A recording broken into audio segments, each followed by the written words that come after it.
আসসালামু আলাইকুম প্রিয় টিকটক বাসী, আমি আপনাদেরকে অনেক ভালোবাসি। ভালোবাসার টানে এসে পড়েছি সেই সিরাজগঞ্জের কন্টেন্ট ক্রিয়েটর, নাম জানো কি? রাসেল মিয়া। রাসেল ভাই অনেক সুন্দর ভিডিও বানায়, তার ভিডিওগুলো আপনারা দেখবেন, সবসময় ফলো দিয়ে পাশে থাকেন। আর আমি বগুড়া শেরপুরের ছেলে, জুনিয়র মান্নার ভয়েসে সবসময় টিকটকে অ্যাক্টিভ থাকি, এজন্য ভাইটার আইডিতে এই ভয়েসটা ছাড়বো। সবাই আমার চেহারাটা চিনে রেখে অবশ্যই ভাইটাকে ফলো দিবেন। আর মনে রাখবেন, আমি কিন্তু মান্না না, মান্নার মতো ডায়লগ দিতে পারি দেখে জুনিয়র মান্না আমাকে সবাই বলে। মান্নার ডায়লগ শোনেন, যদি ভালো লাগে অবশ্যই 15 থেকে 16 জনের কাছে শেয়ার করে সুন্দর একটা কমেন্ট করবেন। ডায়লগটা শোনেন, ভালো লাগবে ইনশাল্লাহ। বাবা, আমি জানে তুমি তুমি এই কয়েক বছর আমার জন্য কষ্ট করছো, কিন্তু কি করবো বলো, আমার বাপ ভালো চাকরি করতো, কিন্তু সরকারি না, প্রাইভেট পারবেন, তবুও ভালো ছিলাম।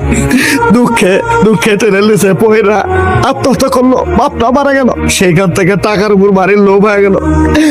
আমি রাস্তার পোলা, আমার রাস্তায় চলে যেতেছি। আমার অনেক কষ্ট। হ্যাঁ, ভালো লাগলে অবশ্যই ভিডিওটা প্রচুর পরিমাণে শেয়ার চাই। হ্যাঁ, ভালো থাকেন।